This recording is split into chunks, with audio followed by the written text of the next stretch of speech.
স্বাগতম জনাইছোঁ। আজি আমি মাকৈ খেতি দেখাবলৈ লৈছোঁ। আচলতে কিমান ইঞ্চি আঁৰত লগাব লাগে। আপুনি 17-18 ইঞ্চি আঁৰত লগালেই হ'ব। এই দেখিবলৈ আছে আপুনি 17-18 ইঞ্চি আঁৰত লগাব, তেনেহ'লে মাকৈৰ যিটো গছ হয় সেই গছডাল দীঘল হ'ব বেছিকৈ, আৰু আপোনাৰ অলপ শকত বেছিকৈ হ'ব।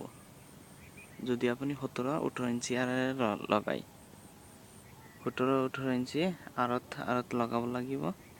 তেনেহ'লে মাকৈ খেতিডাল শকত হ'ব আৰু দীঘল হ'ব, আৰু আপোনাৰ যিটো মাকৈ যিটো ওলায় সেই কলিটো আৰু ডাঙৰ হ'ব, আৰু উৎপাদনত আপুনি যথেষ্ট লাভৱান হ'ব। দেখুৱাইছোঁ খেতিৰ দ্বাৰা।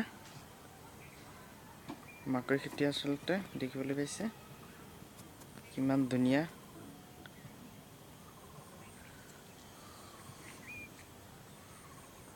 কিমান ধুনীয়া মাকৈ খেতিৰ দ্বাৰা, কিমান ধুনীয়া আচলতে চাব পাৰা।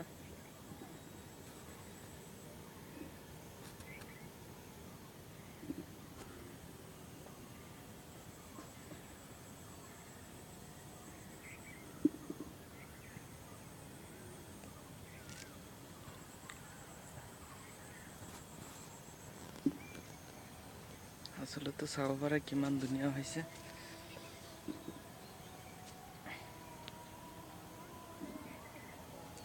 ভিডিঅ'টো ইমান দীঘল নকৰিয়ে ভিডিঅ'টো চুটি কৰিবলৈ যত্ন কৰিম, যাতে আপোনালোকৰ চাওঁতে অলপ ভাল লাগে ভিডিঅ'টো চাই কিনে। আৰু মোৰ চেনেলটো ছাবস্ক্ৰাইব কৰিবলৈ একেবাৰে নাপাহৰিব, লগতে কমেণ্ট কৰিব, আৰু যদি ভিডিঅ'টো ভাল পাইছে তেনেহ'লে লাইক কৰিব। কাষত আকৌ অনুৰোধ যাতে মোৰ চেনেলটো ছাবস্ক্ৰাইব কৰক।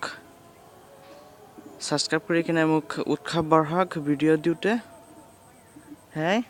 জয় আই অসম।